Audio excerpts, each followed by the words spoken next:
how they get at our people. Mm-hmm. You know. We're just going to go, prepared to start the season.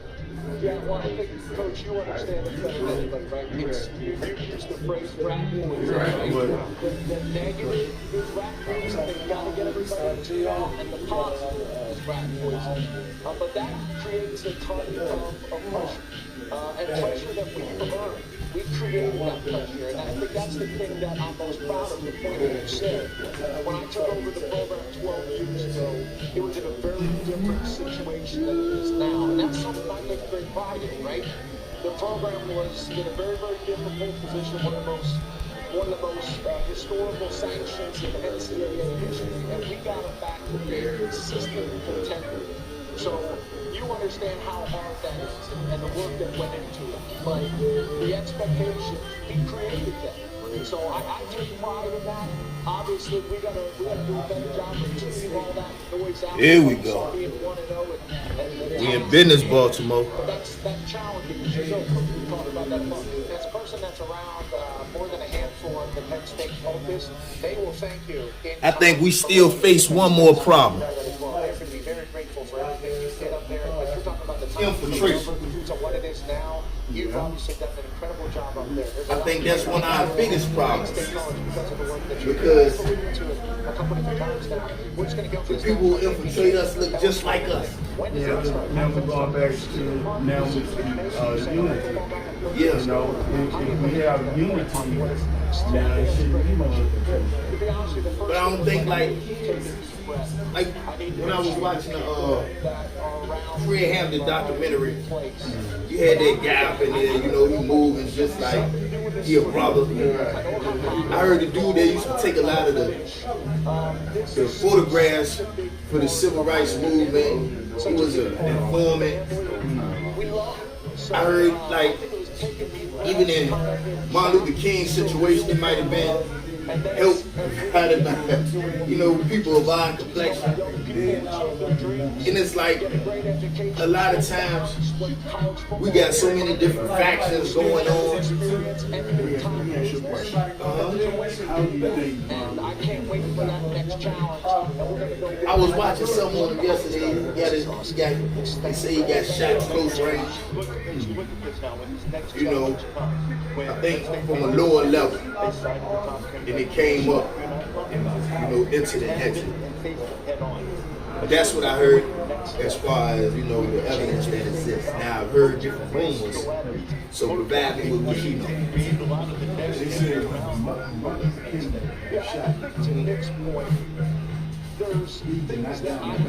He ain't died, but they say he had a hole in a doorway. They say you would see his spine from just looking at it. that's what they said. Yeah. Did you ever see it? I didn't see it. You can't tell. It's out. That's what they said. Yeah. You can't say that hole was there because you wasn't there. I wasn't. You can't. And they ain't showing it. They ain't showing it. I didn't see it. I didn't see it. When this man got to the house, not living like that. I've heard that too. That they was operating. Yeah. I'm sure. I heard that. I didn't hear they suffocated, but I heard that he was still alive when he got to the hospital. I did hear that. But we also know that there was supposed to be CIA all around. There was no CIA.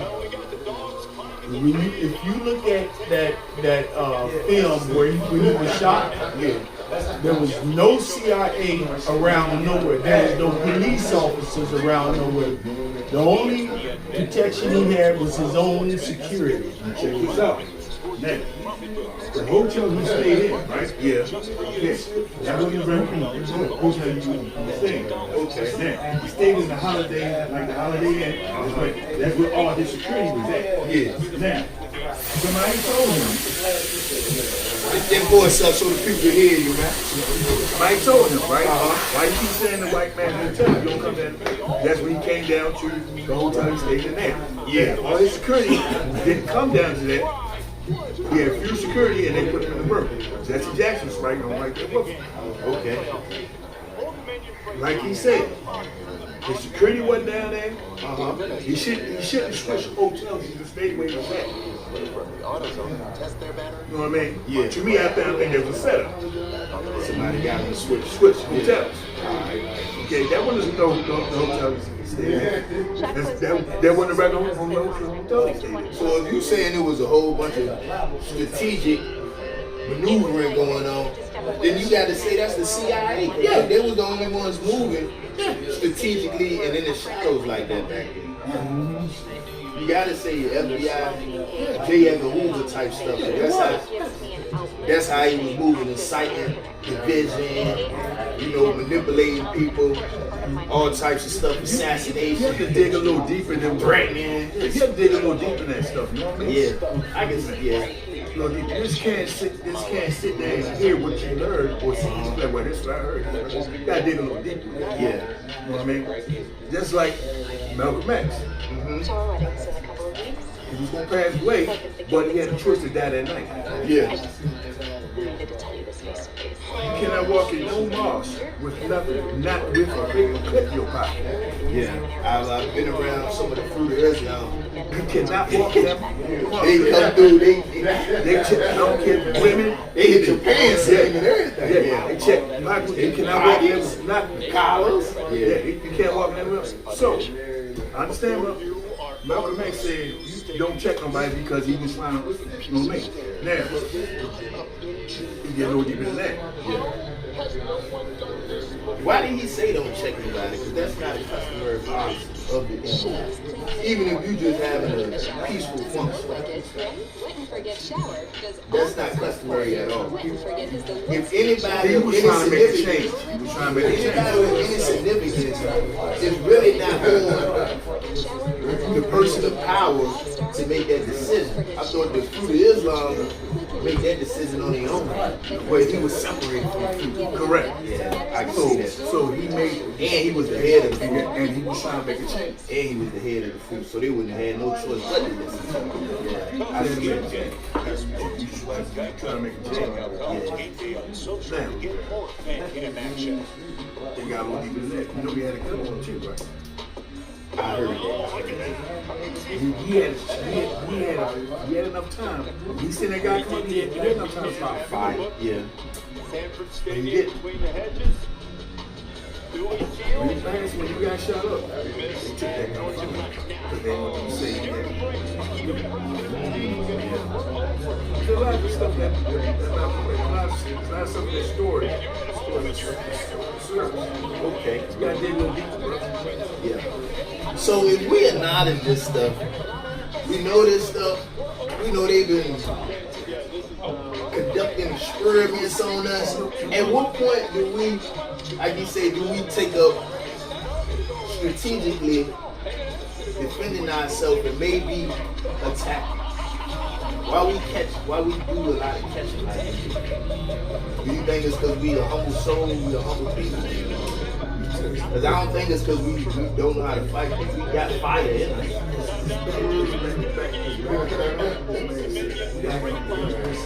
Everybody's not good. And you can preach this stuff, right? And say we come together. But when it's time to come together, how many of us gonna come together? You know what I mean? We all tied down by individual. We was much situations. stronger, like you said. We was much stronger back in the 60s and 50s. You know what I mean? We was much stronger. Yeah. It broke apart. Alright, you know about the boule. W.E.B. Du Bois, okay. Top 5 concepts where they feel like, the top 5, the brightest amongst the black people is supposed to be the top echelon of the ruling class. He split away from the NAACP because of that philosophy, where they felt like they were supposed to be the ruling class, other blacks that didn't fit their criteria is there to support their vision or their direction. And a lot of times I feel like strategically placed amongst us, they are people who are a detriment to us, that look just like us and advocate for us. They agenda, some say, when it comes to immigration, that hurt us more than it helped us, because it took our dollar outside of our community and allowed it to circulate in the white man's hands, or in his community, instead of being like you look right now. This some of the last entrepreneurship that you'll see is a black barbershop. You don't see hardware stores owned by black, restaurants, corner stores. Mr. Bernard Lynch, prime example, black business all up and down. You don't see none of that no more. The dollars don't stay no more. Few. That's why I say there's a few black bastions of business, but it's so skeletal that it really, like, you got Wawa. Who's skipping over Wawa? 48 points a game. He's done a Walmart. Everybody's skipping over Wawa. this year. I'm going to look at the other side. You talked about Ty Simpson. Florida State game was obviously a difficult game for Alabama. And Ty Simpson's eyes were all over the place as a first-time starter. And I think since then, Ryan Hall, the offensive coordinator, and Ty Simpson, we've been talking about the for the last 4 or 5 weeks. They've really settled in. You could really make a case that from an efficiency standpoint, Ty Simpson right now plays a role in quarterback, not just in the SEC, but the country. Outside Yeah, of when I was closest, they got I got charged and like I think the way that with the tight end to rotation there from 17, and it looks Is it her fault? back from the NFL. Is it her fault? Here's your question. Why I go to the white shop when you charge the same? Because just like Wawa, a lot of times they do business not just to stay in business. They aim is to put you out of business. So a lot of them will operate at a loss for a year or two just to sink you, like Soap and Suds. Soap and Suds are coming in and say, man, we doing everything 25% of the price. Just to put you out of business. But they say, man, we do this for a whole year. We're going to lose money. But they can't survive this. And the lady, she got to be like, man, in order to keep the lights on, they try to do this. She not attacking you, but she just telling you what it is. She has to. So with Suds, they got 1,000 chains. So when they lose here, they make another place because they just put somebody else out of business.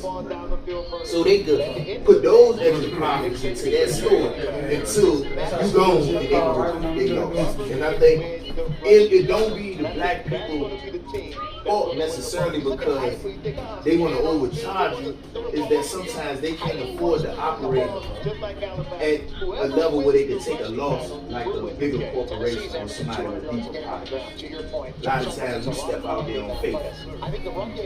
We ain't got enough, but we make do with what we got. What they say, you make it work. Everything. Yeah.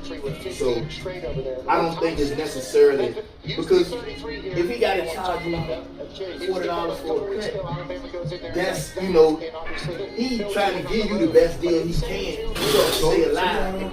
But a lot of times we can't afford to give you discounts the way another business can because they do Why is it that they're able to give those discounts? A lot of times they getting more funding. A lot of times they getting loans at a lower interest rate. A lot of times it's a bigger pool let me hit you. of money. Let me hit you. Okay, check this out.